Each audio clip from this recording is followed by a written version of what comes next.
behind closed doors. I'm a fool for your love.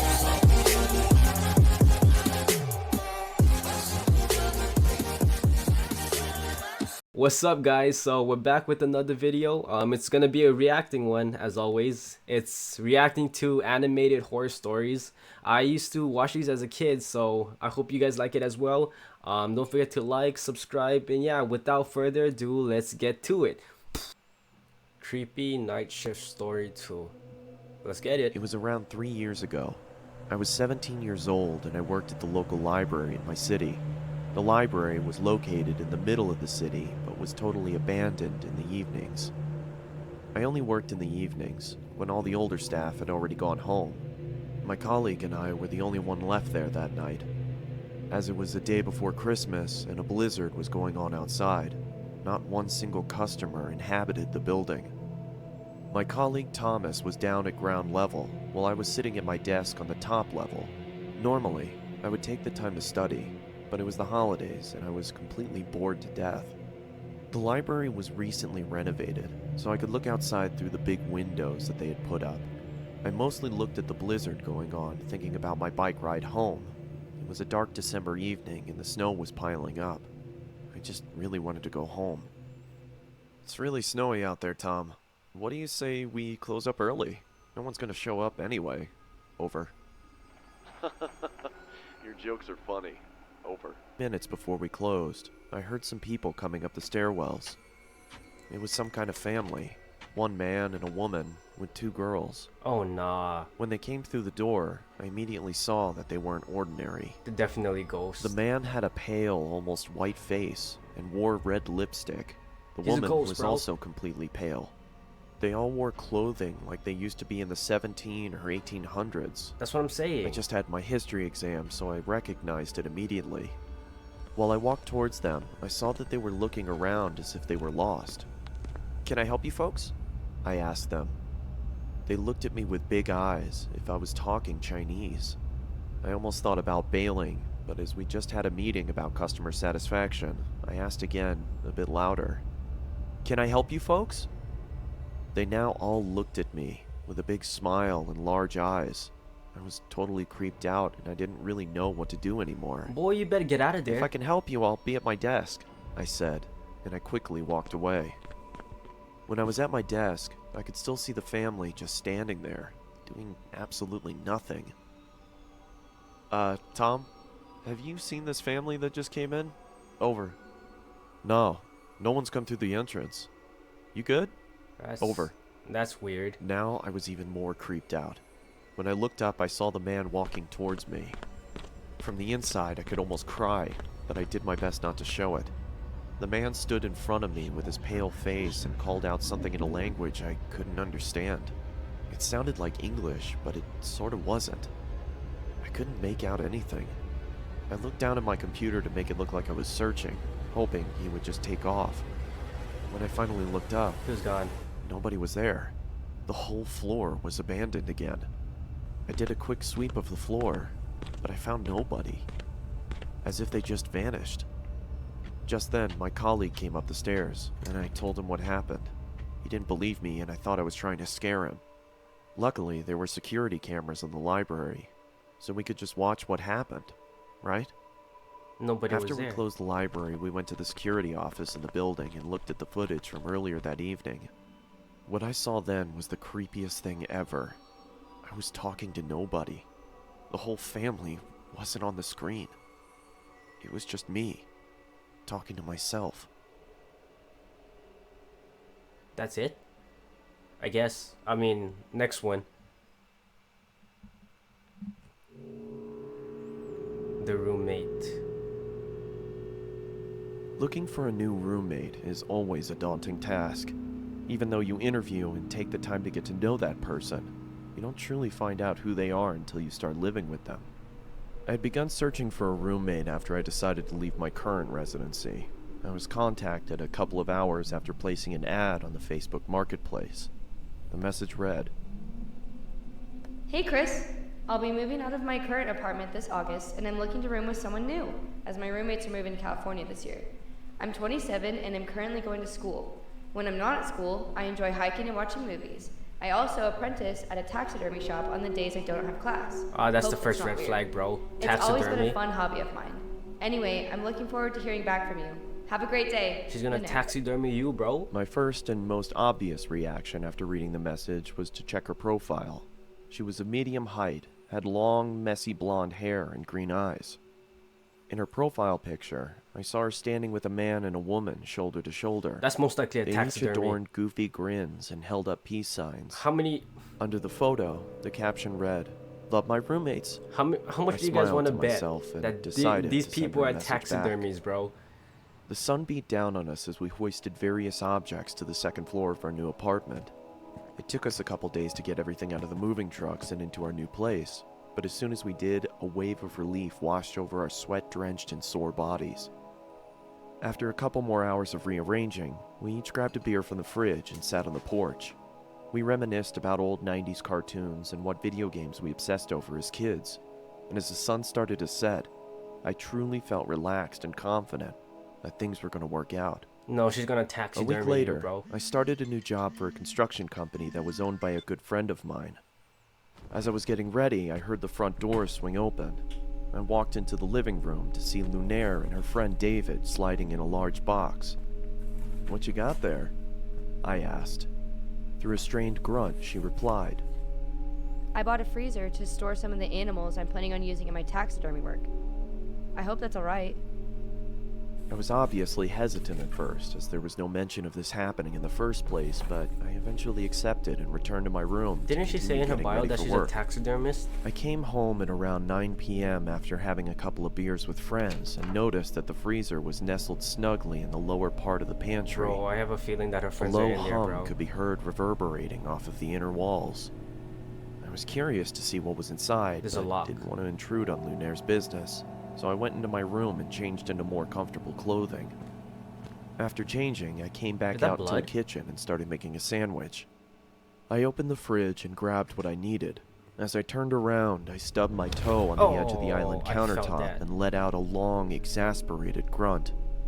Through my frustration, I slammed the fridge door shut and checked my toe to see if there was any bleeding.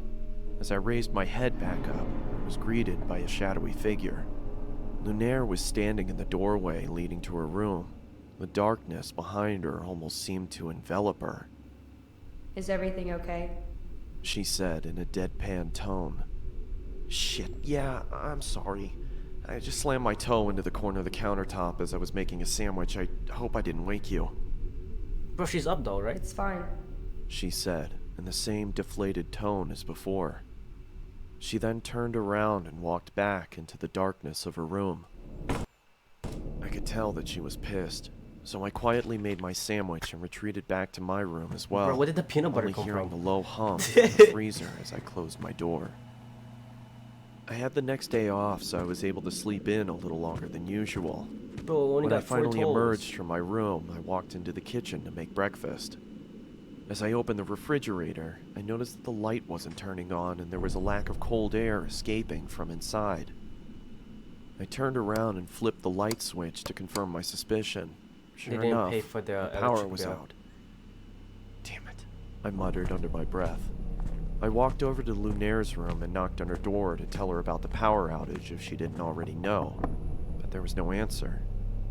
I then remembered that she had classes that day and probably wasn't home. I walked back to the kitchen and past the pantry. It's a lock. As I did, I slipped on the floor but was able to catch myself on the countertop. "What the?" I angrily exclaimed as I looked down at the floor trying to figure out what I had slipped on. Oh no. It was blood. It had started to leak from the corner of the freezer and pool onto the floor. That's definitely her friends, I quickly bro. tried to open the freezer to find out the cause of the viscous liquid, but then I noticed that it had a padlock attached to it. Cut it. I don't remember seeing that before. I ran out to my car and grabbed my toolbox from the back seat. I approached the freezer and set my tools down on the nearby countertop. I then pulled out a small pair of bolt cutters and snapped through the metal of the padlock. It fell to the ground with a large thud. I creaked open the top of the freezer and was greeted with a putrid stench that permeated my nostrils. I quickly pinched my nose and walked away gagging in response. "I guess I should have realized that was gonna happen," I muttered to myself in That's her between friends. gags. After gaining my composure, I grabbed some gloves from under the sink and started taking inventory. I could see a couple of dead birds in plastic bags wedged into the corners of the freezer. I took each bag out and set them in the trash can nearby. That's when I noticed that the blood was coming from the corner of the larger black bag. Oh no. I don't know why, but I decided to open the top of the bag and peer inside. I was greeted by large, milky white eyes. I told A you. swollen black tongue That's surrounded her by friend. cracked and bloated lips, and the matted hair of a human head.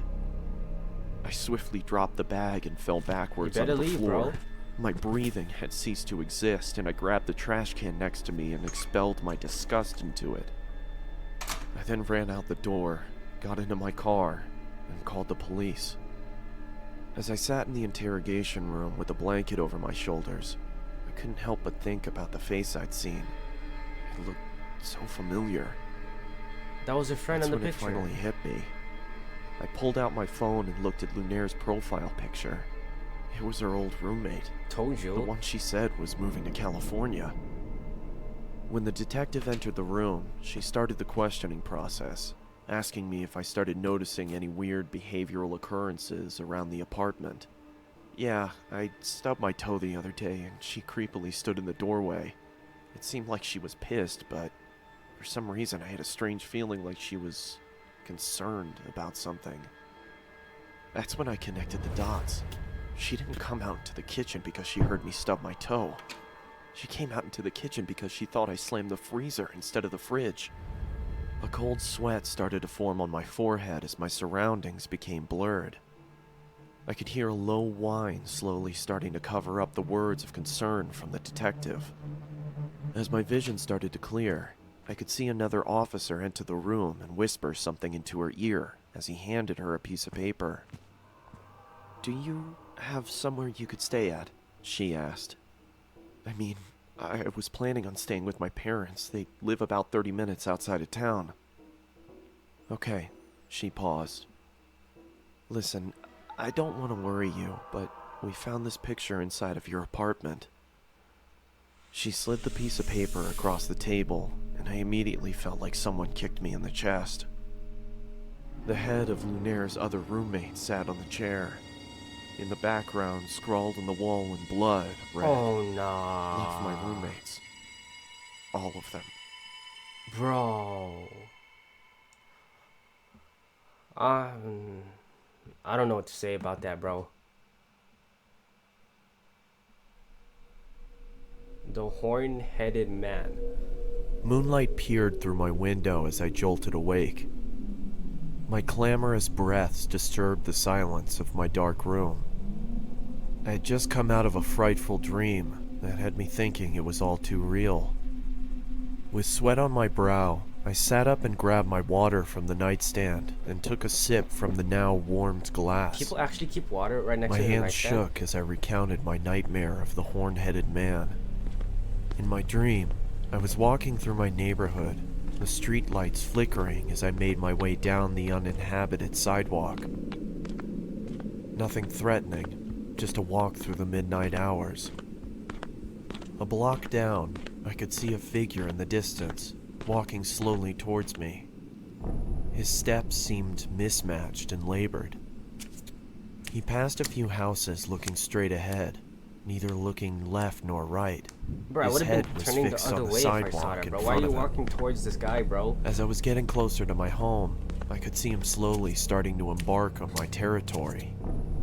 I quickly rushed to my front door and hurried inside. Through my window, I could see him walk past my property. I was thinking to myself, "Oh God, please have him keep going, please." He was just about to walk all the way past my front yard when he stopped. His body almost shifted abnormally as he turned to face my home. He just stood there, looking, not moving, just standing there. You better grab your Glock, bro. The man bore the horned head of a skeletal goat. His body was pale and looked fragile, and his fingers were thin and bony. I thought to He wants myself, you, bro. what does he want? He wants you. Slowly, he started lifting a quivering arm and pointed right at me. I told you. I started to backpedal into the darkness of my house when all of a sudden he let out an inhuman screech. That's when I woke up. Too frightened to go back to bed, I turned on the television and saw that the local news for early risers was on. My stomach dropped and my body suddenly turned cold as I listened to the current news report. The news anchor on the television said, "Breaking news. A woman who lived on Columbia Avenue has been murdered. Local officials say that they received an anonymous phone call from the victim's home. We arrived at the house at around 12:20, and we saw the victim inside and a card which rested next to her." The sheriff held up the card. On the back of it, I could see the image of the horn-headed man. The officer started to read. "One down.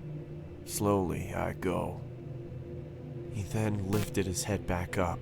His blood started trickling from his eyes and mouth. I sat there shaking, and I couldn't breathe. Columbia's just 3 blocks away from me. I jumped out of my bed and ran to my window. Something within me made me want to look outside. That's when I saw him. Boy. He just stood there, looking, not moving, just looking. The horn-headed man. His body pale and fragile, and his fingers thin and bony. He's gonna point at you again, right? So guys, that was the end of the video. I hope you enjoyed those 3 scary stories. In my opinion, I really thought that the second one was a good one, and then the first one would be the second best one out of the 3. Comment down below which one you like the most. And yeah, don't forget to like, subscribe, and follow my social medias. And without further ado, peace. And I remember coming home at night hoping I don't smell like smoke. Telling my mama don't worry, one day we ain't gonna be